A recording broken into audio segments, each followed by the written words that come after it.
Hello everyone, my name is Kinjal Parekh and today I'm going to explain the layer 2 security through VLAN. This is my topology. As you can see here, there are the three switches which are connected with each other, and the VLANs are specified with the VLAN 5, VLAN 10 and VLAN 15, and they are on the different subnet. So you can see here the Office 1 and Office 2 are connected with the same VLAN. Same way Prod 1, Prod 2 are on the VLAN 10 and Admin 1 and Admin 2 are on the VLAN 15.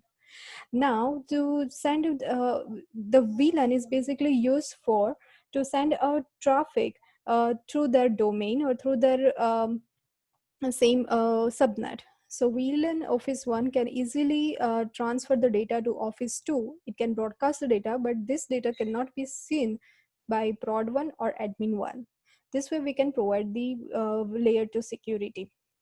For that, I just set up the VLANs on switch 2 and switch 3. I can show through here. I already set up these things, and the command using show VLAN brief, you can easily see that I have given the VLAN numbers 5, 10 and 15 with their names, and they are just activated on the different interfaces. So switch 3 is on FS01, 02 and 03, and I have set up this VLANs. Same way for switch 1. Uh, Switch 1 is also specified the names of the VLAN, so without their interfaces, because it is the main head switch. The another one, switch 2. So opening switch 2, and we can see here the show VLAN brief is also defined with the VLAN 5, 10 and 15 with their different interfaces. This way I just set up the VLANs. Now as you can see, there are the three switches, so it always happen that whenever the packet forwards, it doesn't know the destination, and that's why it's just always transfer in between and create a looping. To stop this looping, it is required to have required to have a spanning tree protocol and VTP trunking. So I have set up the VTP domain as KP3130 with the password secret55, and the VTP, these two switches are working on the client mode, while this switch is working as a server mode. Client mode is used to it just receive and forward the updates, while the server mode can create or delete the VLANs. So this way, now the spanning tree protocol, talking about the spanning tree protocol, it is required to have to identify the root bridge, root port, forward ports and blocking ports. For VLAN 5, I have set up the switch 1 as my root bridge. So when I just give as it's a root bridge, it is showing me as I use the command show spanning tree, and then it shows me on a VLAN 5. This is the root bridge. So switch 1 works as a root bridge for VLAN 5. And here you can see that all the ports on that for the VLAN 5, all the ports are in the designated ports which has a status of forwarding, so it will just forward the packets. While the other ports, VLAN 10, if you can see, then they are the interface is 01 would be the root port.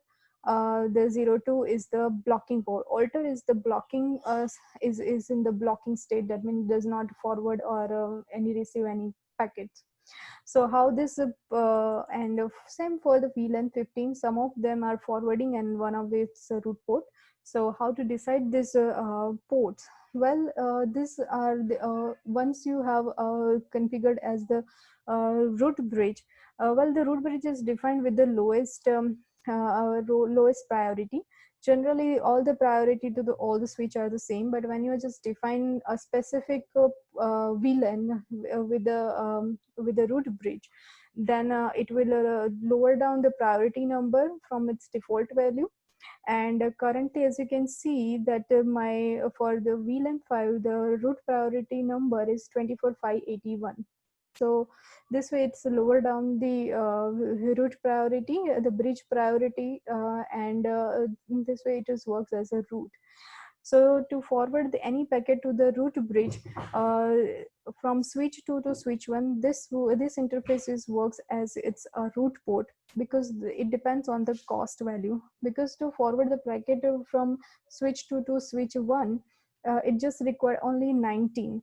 But if we follow this way, if we follow from switch 2 to switch 3 and then switch 1, then 19 plus 19, 38. So it just gives the higher cost value, and packet will always be flow through the lowest cost value. So this way the 19 is the lowest, and that's why this works as a root ports, and other works as a designated ports. But the path which are just works as a blocking port or not forward, because of their higher value of the costing. So as we can see here, by using this, we can stop the looping. But it is now required that Office 1 is communicate to our Prod 1 as well. For that, we have to use inter-VLAN. On the headquarter router, I have set up the inter-VLAN. As you can see here, there is a sub interfaces given on the directly connected port F0 by 0. So I have given .5, .10 and .15 sub interface, and provide the encapsulation .1q with the IP address that works as a gateway for this workstation. Once this is configured, I can easily ping from Office 1 to Prod 1 or any of the other other VLANs. So if I use the ping 10.200.11.17, which is the nearby Prod 1, I mean Office 1, so I can easily ping it through this. So this way inter-VLAN, the packets it's forward to that router, and router will then check the tagging, and according to that tagging, it will forward back to that that designated port, the designated workstation. So this is where I can this is my whole topology, and I can easily route from one I can easily route my packets from one PC to other PC. These are connected with the serial port, and it is also forwarded through EIGRP. I can easily ping my packets. So I just show you with the ping command. So this is my Office 5. Now if I ping to the building B1, which has the IP address of .43,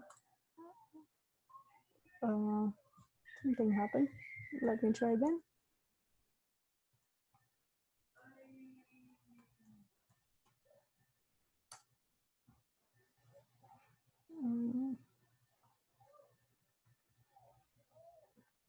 Let me ping my headquarter then.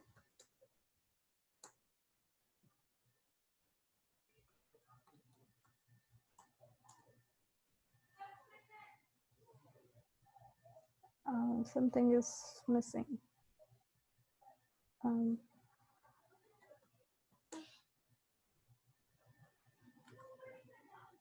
Oh, oops, I provided a wrong IP address. That's the reason. It's not 27, it's .11.43. So you can see here, it is directly connected with the building B1. And the same way, if I just want to ping the remote site, so I can use that's a IP address, so 200.11.35. Yeah, I can easily ping that well. So this way my topology works very well. And layer 2 switching is very useful for security. So thanks for watching this video. I hope it helps. Bye.